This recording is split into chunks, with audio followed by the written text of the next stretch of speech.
Greetings, viewers, and welcome to another installment of Randy's Beer Garden.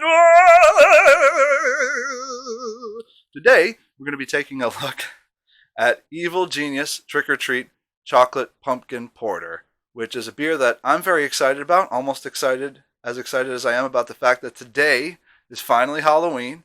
And here on this channel, we're doing crazy spooky things. We're inhabiting the bodies of little dolls, and we're like going on killing sprees, and we're like marrying people. I don't even know. It's going to be a thing. So I'm really excited about this beer. It's one that I've always enjoyed in the past. It's 7.8 ABV, so it's pretty strong. I think it's the second highest of all the beers that we've looked at so far on this channel. And a good way to wrap up, I think. It's going to be a cool, crisp Halloween night. Going to be in the 40s, low 50s. Perfect for just staying at home, watching scary movies, enjoying your favorite candies, and of course, imbibing some delicious libations. I apologize for that accent. I'm pretty sure that I got it from a Nick DeRamio video. So, thanks, Nick. Good job. So, I know this brewery, Evil Genius, from their flagship beer, Stacy's Mom. Stacy's Mom has got it going on. And indeed, Stacy's Mom does indeed got it going on. It's a pretty decent beer overall. I don't think it's my favorite of theirs, but they have a ton of other offerings. They're actually a semi-local brewery to me. They're down in Philadelphia. So maybe one day I'll get down there and I'll dive deep into the underground lair of the evil genius, but we'll see about that. So, without further ado, I already poured this one. Unfortunately, I had some visual problems on my channel, so I had to cut. But just know, it had a big fat four-finger head earlier, and now it's completely gone, and there's very little lacing left. You can see, though, it does have a very beautiful, chocolatey, thick, luscious appearance, luxurious even, and I appreciate that very much. And the aroma, right out of the can, I noticed, and then as I poured it in, is pretty similar actually to the pumpkin, even though this is lower in alcohol. It's got a very similar, distinct sort of raw pumpkin combined with allspice base, and then there's something else to it, a little bit, which must be the cocoa nibs. It almost smells a little bit like coffee because of that. So, cheers.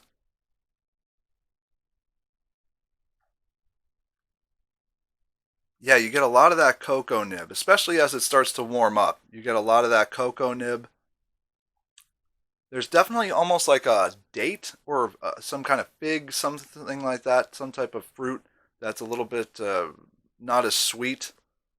It's got a hefty amount of that allspice blend, which to me, unfortunately, takes away a lot from this score for this beer. I want to love this beer, but to me, it's just that allspiceness, man. It's like at first you don't really notice it as much on your palate. Like on the mid palate, you get more of the chocolatiness and the pumpkin. But then it's like on the very tippy tongue, like the more sips you take, you get this like a sticky resinous thing that's from, I'm pretty sure, that allspice that's just lingering. And it's not my favorite thing. It's not terrible by any means. It's fairly well balanced. It's just not as well balanced, I would say, as that pumpkin.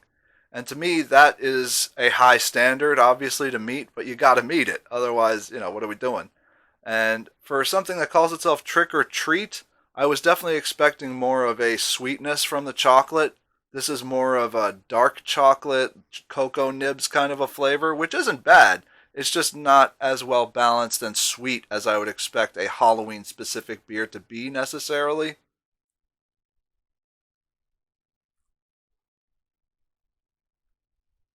That said, it doesn't leave much of a cloying aftertaste, so you can enjoy it. There's notes of complexity in the chocolate, there's notes of complexity in the pumpkin. It's just that there's not as much competency in the blending. Perhaps this was a bad batch or something. because I know I've had this in the past. I swear to you guys, I would not do you like this on Halloween if I knew that this particular specimen was not up to standards, because I've had this in the past and it was really great. So, Evil Genius, you are earning your name right now. It is truly evil of you to dump this one on me on All Hallows Eve. How dare you? How dare you? But yeah, no, still, pretty good. I'm just kidding about all that. Don't sue me. I'm going to have to give this one a 7 out of 10 gazoofas because it does have a lot of charm, a lot of depth. Just what it says on the back of the can makes me laugh. Get your fuzzy boots, Debbie. It's a chocolate pumpkin porter. Don't run to me when the walls of your fridge start bleeding. Stuff like that. It's charming. It's cute. It's craft beery in the best way. But overall, yeah, it just lacks a little bit of deeper complexity. And so, yeah, 7 out of 10 gazoofas, dear viewers. Thank you so much for joining me on the 12 Beers of Halloween. And I swear, you'll be seeing me soon. I swear. I swear, Father, thou art in heaven. Anyway, I love you guys, and I'll see you real soon back in Randy's Beer Garden. Woo! Done.